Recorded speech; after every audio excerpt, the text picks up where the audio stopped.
Del diputado Ángel Rodríguez, quien preside la Comisión Permanente de Energía y Petróleo de la Asamblea Nacional. ¿Cómo estás, Ángel? Siempre bienvenido. Buenos días, Te voy a recordar que tienes una deuda pendiente con nosotros porque nos has prometido 1.000.000 de veces venir al estudio. Seguimos. Bueno, sigue con esa deuda, diputado. Bueno, la semana pasada fue noticiosa y yo creo que sigue teniendo repercusiones esa información, el tema de las fulanas licencias de la OFAC para PDVSA. Pero incluso la comisión se reunió con el presidente de PDVSA y ministro de Petróleo para analizar la situación. Dieron unas declaraciones al salir de esa reunión que yo quisiera comentar con nuestros usuarios y usuarias, contigo. Y es que decía Tellechea que la licencia 44 horas almirante había sido casi inútil para PDVSA. Estoy parafraseando sus expresiones porque el manejo de las cuentas internacionales de PDVSA no se había facilitado gran cosa por ese respiro, como se le llamó en su momento, a las licencias de la OFAC para PDVSA. Mira, yo creo que las licencias en los hechos, en un primer momento, inclusive en términos generales, el bloqueo a la industria, sí perturbó. ¿Cómo que no va a perturbar? Claro que sí. Eso lo ha dicho el presidente Nicolás Maduro varias veces y varios analistas lo han denunciado, el hecho de la perturbación que generó en la industria petrolera, porque el motor económico del país fue atacado directamente. Se trataron sus cuentas, se amenazaron a través de los seguros a grandes navieras mundiales para que no transportaran nuestro crudo, etcétera, etcétera, ¿no? Pero logramos encontrar los caminos que nos permitieron paulatinamente desarrollar los niveles de producción poco a poco. Yo creo que Venezuela ya tiene las rutas claras desde el punto de vista del financiamiento, desde el punto de vista de la producción, de la distribución de su petróleo, de la venta, etcétera. O sea, las licencias perturban, por ejemplo, creo que lo dijo la vicepresidenta Delcy, ¿no? Con la aplicación bajaron con la vuelta a la sanción en la industria, bajaron los bonos venezolanos. Pero desde el punto de vista de la producción, no hay, digamos, una perturbación real. Porque la producción, el crecimiento en lo que tiene que ver con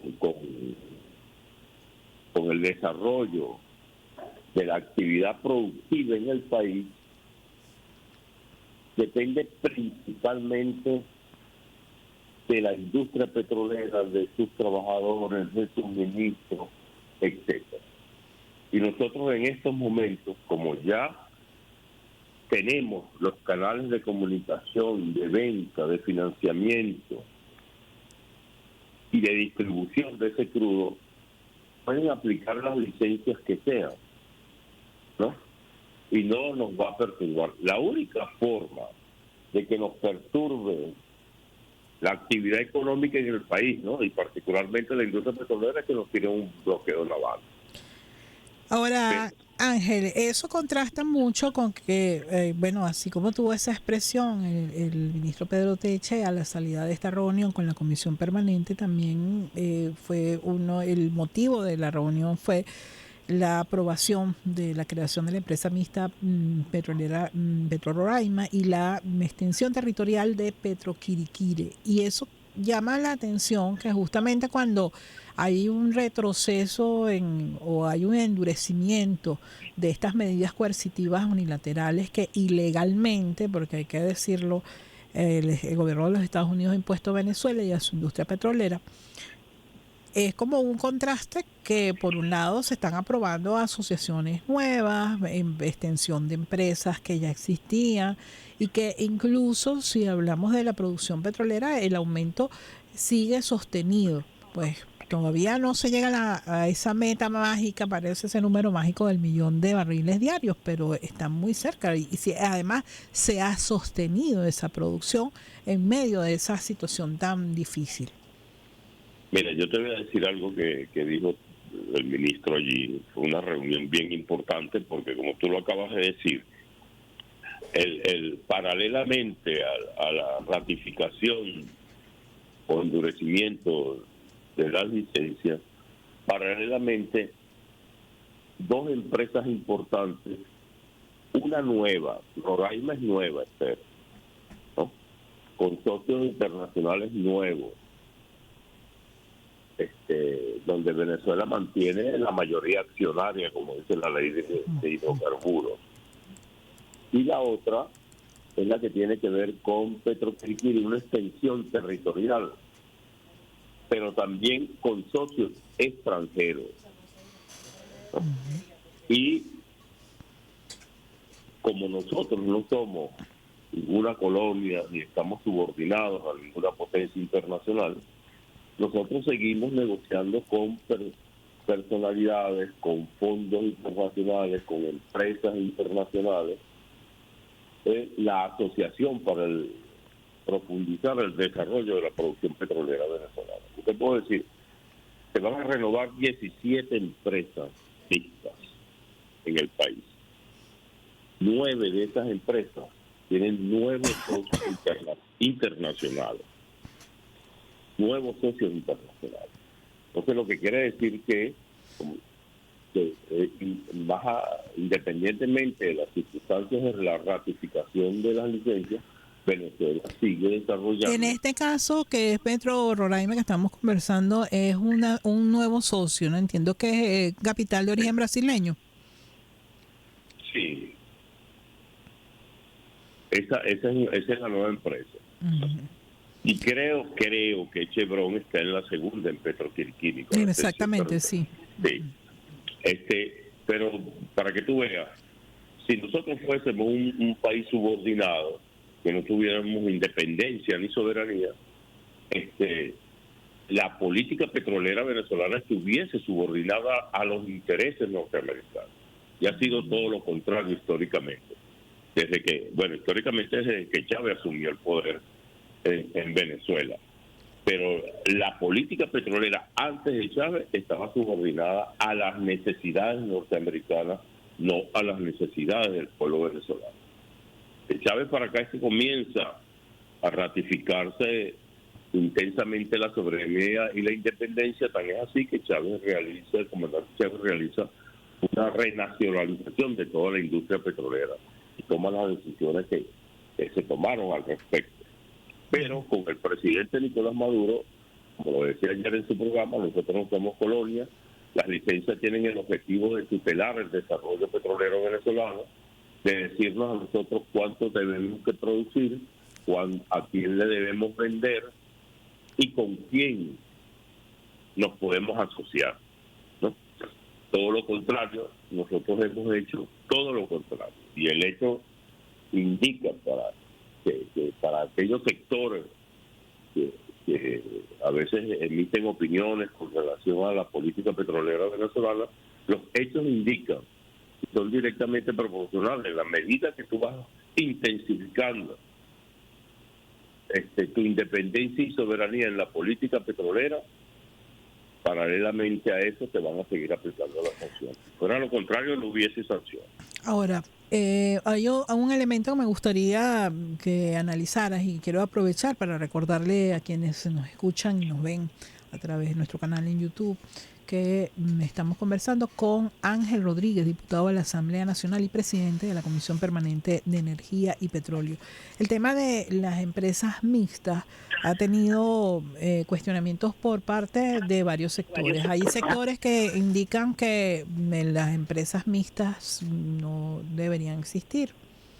Otros que piensan que es necesario fortalecer la presencia de PDVSA en estas empresas, pero también después de los cambios que se hicieron en la forma de operacionalizar las empresas mixtas que se tienen con Chevron, que modelo que se ha dado en llamar el modelo Chevron, pero que realmente es simplemente una redistribución de las cargas gerenciales entre los socios de la empresa mixta. Se supone que esta ha permitido superar algunos problemas que hubo en el pasado, como que el socio A, que siempre es PDVSA, de acuerdo a lo establecido en la ley de hidrocarburos, no cumplía con los pagos o no cumplía con enterar las utilidades, las ganancias de la empresa oportunamente, y otros problemas operacionales. Eso está superado, está en vías de superarse. Hay un cambio en el modelo de relacionamiento entre PDVSA y sus socios en las empresas mixtas.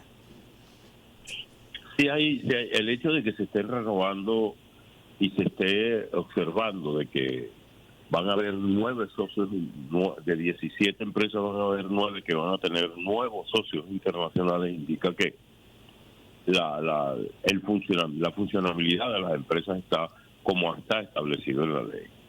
Los procesos, acuérdate que en el desarrollo de la actividad puede presentarse cualquier problema, se nos puede presentar a nosotros. No es lo mismo estar en un bloqueo, Esther, que no estar bloqueado. Entonces es probable que algunas decisiones nuestras en alguna relación comercial con algún socio de las empresas mixtas genere una confrontación, genere una discrepancia.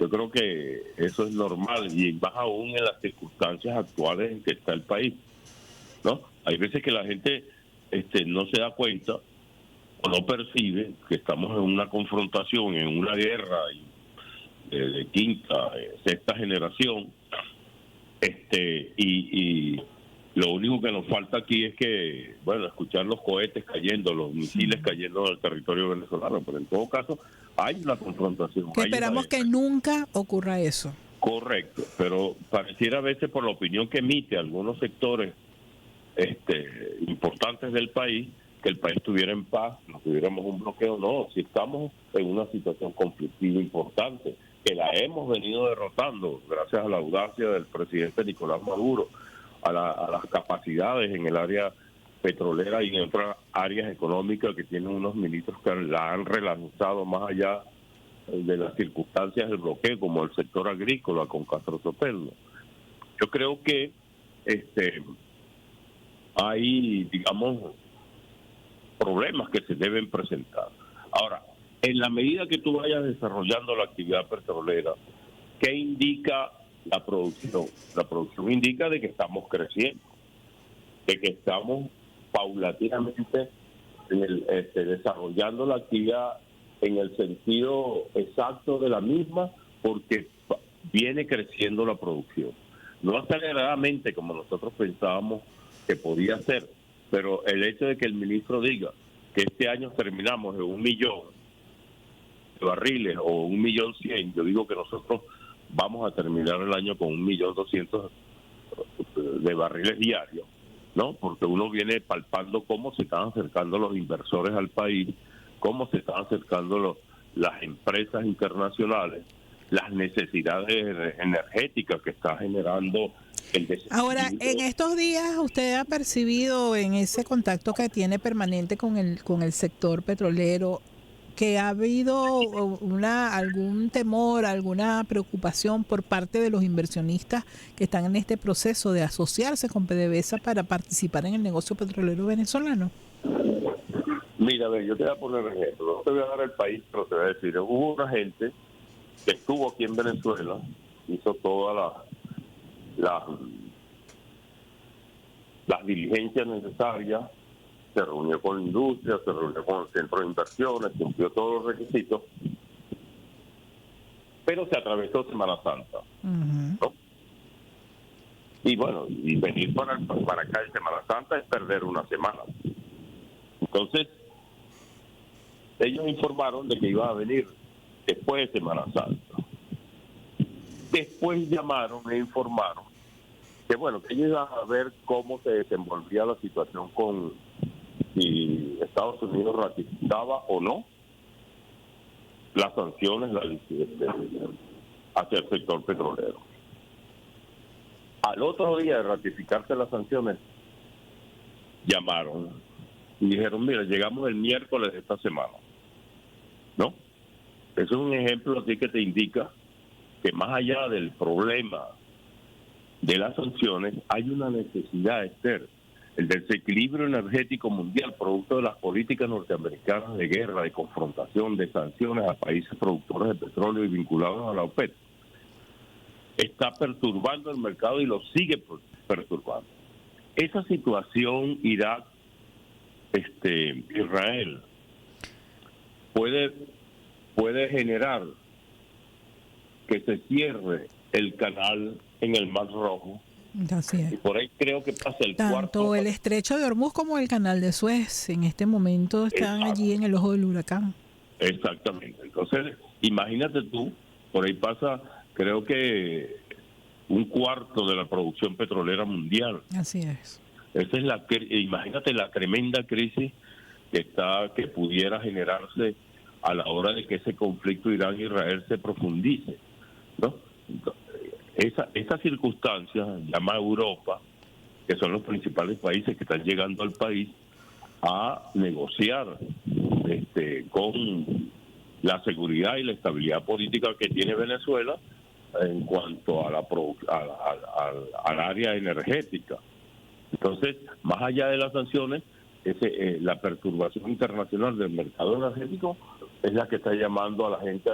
El petróleo se necesita en todas partes y sus derivados también. ¿Entiendes? El gas. Ahora, esta licencia 44A que se emitió la semana pasada, pues dice que tienen las empresas hasta el 31 de mayo para finiquitar sus negocios con PDVSA, o entiendo que hay la opción de que cada empresa negocie por su cuenta propia unas licencias para poder operar en Venezuela y contratar con PDVSA. Este es un canal que deja abierta la licencia a esas empresas. Pero yo te puedo decir, supongamos que varias de esas empresas se vayan del país, va a llegar gente a desarrollar esa actividad. Van a llegar de Asia, van a llegar de Europa, van a llegar de muchas partes del mundo a Venezuela. Venezuela tiene sus reservas que son las que están en condiciones de suplir ese mercado mundial. Como decía el ministro, Venezuela es el equilibrio energético mundial. Venezuela, sus reservas le permiten decirle al mundo, vengan para acá, como lo ha dicho el presidente Nicolás Maduro, vengan para acá, porque aquí hay tal magnitud de reservas que pudiéramos alimentar al mundo por 100 años continuos. Ahora, Ángel, hay otro tema que no quisiera dejar de abordar, y es que el presidente Nicolás Maduro sostuvo la semana pasada un encuentro con la clase obrera petrolera, ¿no? Usted viene de ser trabajador petrolero, de ser sindicalista del sector petrolero, y creo que conoce muy bien pues las realidades de los trabajadores y trabajadoras, no los que están en las oficinas, los que van a los campos, los que van a las macollas, los que están en los taladros, los que operan barcazas, etcétera. Y yo quisiera que nos comentara que si las condiciones operacionales de PDVSA han cambiado para sus trabajadores. Pero además decía el presidente en el marco de ese encuentro que habían sido las denuncias, muchas de ellas anónimas, de los trabajadores y trabajadoras petroleros los que habían ayudado a develar la trama de corrupción PDVSA Cripto. Y a mí me llama la atención que no haya mencionado directamente, por ejemplo, a Alfredo Chirinos y a Jenny Torrealba, dos trabajadores jóvenes gerentes de PDVSA que antes de que se diera esta trama habían denunciado este modus operandi. Hay muchas, las que más tomaron relevancia fueron las que hicieron esos dos muchachos, ¿no? Estas dos personas. Pero hubo... creo que merecen una reivindicación pública de ambos. Alguien debería hacerlo, porque ahí hay que buscar la manera de resarcir lo que se hizo, y tomando en cuenta a la luz de los nuevos acontecimientos, esas dos personas tenían razón en lo que estaban diciendo. Así es. Pero hubo también, yo recibí también muchas denuncias de operadores y de gente de mantenimiento, por ejemplo, del criogénico de José, ¿no? Donde amenazaban a los operadores, a los que tenían que controlar, contabilizar cuánto producto sale, cuánta gasolina sale, cuánto gasta saliendo, cuánto diésel está saliendo, cuánta nafta está saliendo de la industria. Y se les amenazaba, ¿no? Como lo hizo también Rafael Ramírez en su tiempo, porque hay que recordar que en ese momento el contrabando, Ramírez llegó a admitir que el contrabando de gasolina, por ejemplo, era de cerca de 180,000 barriles diarios y salía en buques desde el Palito. Bueno, yo te puedo hablar de esto reciente, ¿no? Porque tuve varias reuniones con varios sectores de trabajadores por esa relación que tocaba de indicar en el oriente del país. Entonces, todos los mecanismos que permitían el control de cuánto se vendía, cuánto producía, todos esos mecanismos se vulneraron, se mandaron a pagar los equipos que controlaban y eso se convirtió en un mercado libre por alzamiento, ¿no? Operadores que levantaban o que no querían firmar una planilla se les amenazaba y si no la firmaban los votaban. Y los llevaban presos además. Y hubo presos, y hubo amenazas, y hubo interrogatorios, etcétera, etcétera, ¿no? Entonces, sí, cuando el presidente Nicolás dice que recibió muchas denuncias es porque ha sido así. En diferentes momentos, siempre los trabajadores son los que están ahí, los que conocen las circunstancias. Ya no son los mismos los trabajadores de hace 20 años, todo lo contrario. Hay un crecimiento político, organizativo de los trabajadores, hay más conocimiento, más preparación desde el punto de vista técnico y personal. Y hay un conjunto de relaciones políticas. La mayoría de estos trabajadores son militantes del Partido Socialista Unido de Venezuela y hablan con responsabilidad, son muy responsables a la hora de hacer la denuncia. Entonces, sí ha habido por parte de los trabajadores denuncias y permitió generar una línea de investigación cuando uno le decía al presidente, mira, vale, para salir algo por el muelle tiene que contabilizarse cuánto se está llenando el barco. Pero entonces habría que escuchar más a los trabajadores para poder garantizar los mecanismos de control que permite que no se repita nuevamente tramas de corrupción en PDVSA. Claro, los trabajadores son el epicentro de esa situación, porque son los que, o sea, para tú llenar un tanque, un trabajador tiene que abrir una válvula y generar el proceso de llenado del tanque, son los trabajadores. Entonces, así sea la válvula automática, yo tengo que pasar el switch para que abra. Entonces, hay una sala de control, hay controles, hay equipos en los tanques que te indican qué nivel tienen, hay equipos en los muelles que te indican cuántos barriles lleva ese buque, cuánto se le está suministrando. Ese suministro al buque se compara con lo que está saliendo del tanque. En la sala de control también hay controles sobre eso. Y además, para que tú veas, Esther, se monta un trabajador y mide mecánicamente con una vara cuánto le queda al tanque. Entonces, todos esos mecanismos se vulneraron, se paralizaron para poder hacer lo que hicieron allí. ¿Entiendes? Entonces sí ha habido una denuncia efectiva de los trabajadores y son ellos los que han permitido inclusive profundizar esas investigaciones con relación a los desmanes que se cometieron dentro de la industria petrolera. Te agradezco mucho, Ángel, esta entrevista. Creo que hay mucho más que decir todavía sobre el negocio petrolero en Venezuela y cómo están cambiando las cosas para garantizar que PDVSA sea la industria petrolera eficiente al servicio de los venezolanos, como todos esperamos que sea. No, yo creo que vamos hacia allá. Yo creo que con la gestión que viene desarrollando el ministro Pedro Tellechea, y con el crecimiento y el acercamiento de muchos factores que vienen a invertir en el país, nosotros vamos a tener un crecimiento continuo de la producción, de los procesos de refinación. Hay aliados importantes. Sí, bueno, por eso que digo, tiene que venir al estudio, porque todavía nos quedó, por ejemplo, hablar de eso, el tema de refinación, la producción petroquímica, que hay también allí importantes temas que abordar. Pero bueno, te invitamos nuevamente a que nos acompañes en el estudio. Ahí nos ponemos de acuerdo, no te preocupes. Bueno, muchas gracias. Era el diputado Ángel Rodríguez, quien preside la Comisión Permanente de Energía y Petróleo de la Asamblea Nacional. Hacemos una pausa, ya volvemos.